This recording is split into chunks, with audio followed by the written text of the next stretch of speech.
Chapter 3 of Cranford, by Elizabeth Cleghorn Gaskell. Into the public domain.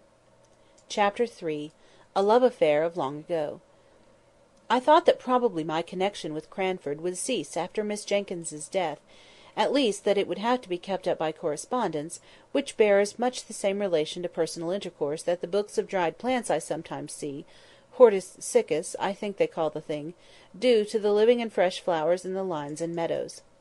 I was pleasantly surprised, therefore, by receiving a letter from Miss Pole, who had always come in for a supplementary week after my annual visit to Miss Jenkyns, proposing that I should go and stay with her, and then, in a couple of days after my acceptance, came a note from Miss Matty, in which, in a rather circuitous and very humble manner, she told me how much pleasure I should confer if I could spend a week or two with her, either before or after I had been at Mrs. Pole's, for, she said, since my dear sister's death I am well aware I have no attractions to offer. It is only to the kindest of my friends that I can owe their company. Of course I promised to come to dear Miss Matty as soon as I had ended my visit to Miss Pole, and the day after my arrival at Cranford I went to see her, much wondering what the house would be like without Miss Jenkyns, and rather dreading the changed aspect of things. Miss Matty began to cry as soon as she saw me. She was evidently nervous from having anticipated my call. I comforted her as well as I could, and found the best consolation I could give was the honest praise that came from my heart as I spoke of the deceased. Miss Matty slowly shook her head over each virtue as it was named and attributed to her sister, and at last she could not restrain the tears which had long been silently flowing, but hid her face behind her handkerchief and sobbed aloud. "Dear Miss Matty," said I, taking her hand, for indeed I did not know in what way to tell her how sorry I was for her, left deserted in the world. She put down her handkerchief and said, "My dear, I'd rather you did not call me Matty. She did not like it, but I did many a thing she did not like, I'm afraid, and now she's gone. If you please, my love, will you call me Matilda?"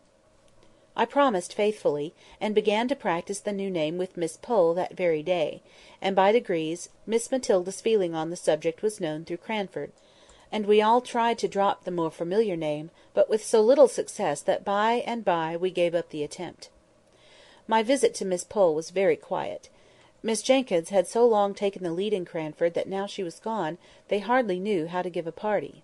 The Honourable Mrs Jamieson, to whom Miss Jenkyns herself had always yielded the post of honour, was fat and inert, and very much at the mercy of her old servants. If they chose that she should give a party, they reminded her of the necessity for doing; if not, she let it alone. There was all the more time for me to hear old-world stories from Mrs Pole, while she sat knitting, and I making my father's shirts. I always took a quantity of plain sewing to Cranford, for as we did not read much, or walk much, I found it a capital time to get through my work. One of Miss Pole's stories related to a shadow of a love affair that was dimly perceived or suspected long years before. Presently the time arrived when I was to remove to Miss Matilda's house. I found her timid and anxious about the arrangements for my comfort. Many a time, while I was unpacking, did she come backwards and forwards to stir the fire, which burned all the worse for being so frequently poked. "Have you drawers enough, dear?" she asked. "I don't know exactly how my sister used to arrange them. She had capital methods. I am sure she would have trained a servant in a week to make a better fire than this, and Fanny has been with me 4 months." The subject of servants was a standing grievance, and I could not wonder much at it, for if gentlemen were scarce, and almost unheard of in the genteel society of Cranford, they or their counterparts, handsome young men, abounded in the lower classes. The pretty, neat serving-maids had their choice of desirable followers, and their mistresses, without having the sort of mysterious dread of men and matrimony that Miss Matilda had, might well feel a little anxious, lest the heads of their comely maids should be turned by the joiner, or the butcher, or the gardener, who were obliged by their callings to come to the house, and who, as ill luck would have it, were generally handsome and unmarried. Fanny's lovers, if she had any, and Miss Matilda suspected her of so many flirtations that, if she had not been very pretty, I should have doubted her having one, were a constant anxiety to her mistress.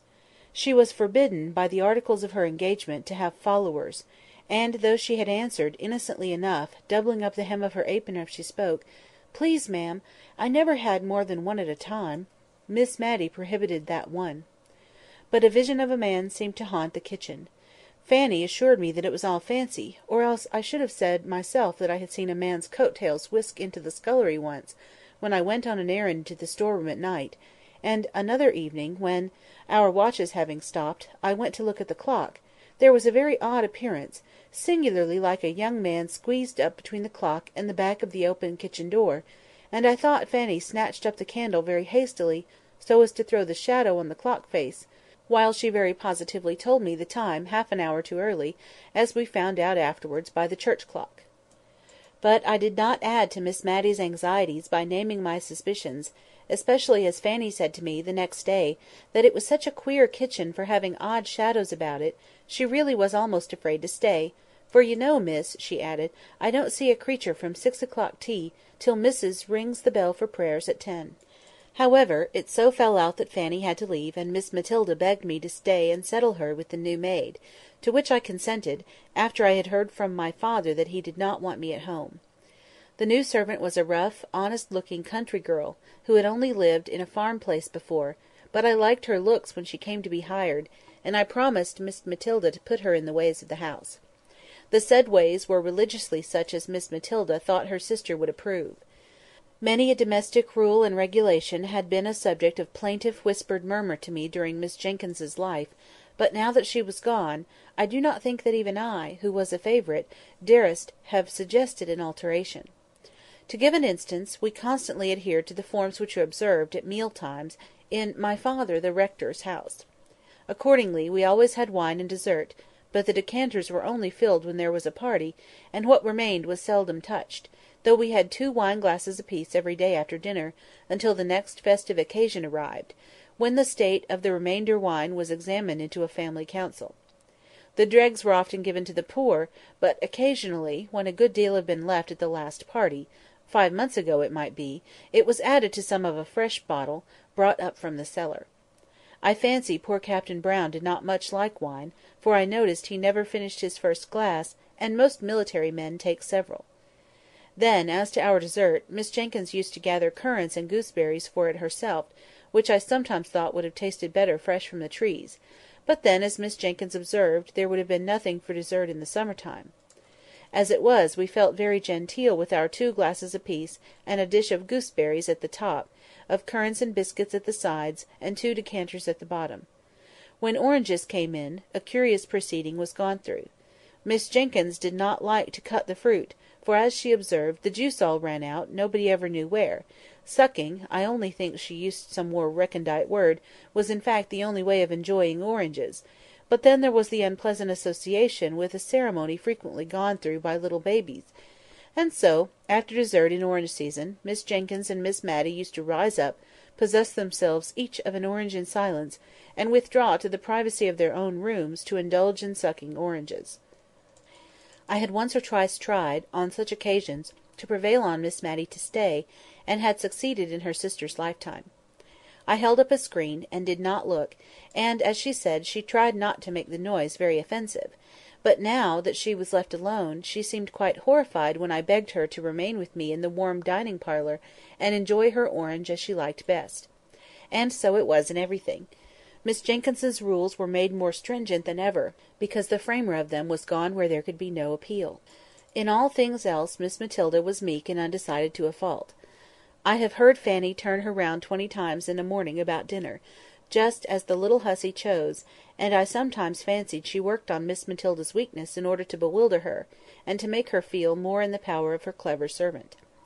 I determined that I would not leave her till I had seen what sort of a person Martha was, and if I found her trustworthy, I would tell her not to trouble her mistress with every little decision. Martha was blunt and plain-spoken to a fault; otherwise she was a brisk, well-meaning, but very ignorant girl. She had not been with us a week before Miss Matilda and I were astounded one morning by the receipt of a letter from a cousin of hers, who had been 20 or 30 years in India, and who had lately, as we had seen by the army list, returned to England, bringing with him an invalid wife who had never been introduced to her English relations. Major Jenkyns wrote to propose that he and his wife should spend a night at Cranford, on his way to Scotland, at the inn if it did not suit Miss Matilda to receive them into her house, in which case they should hope to be with her as much as possible during the day.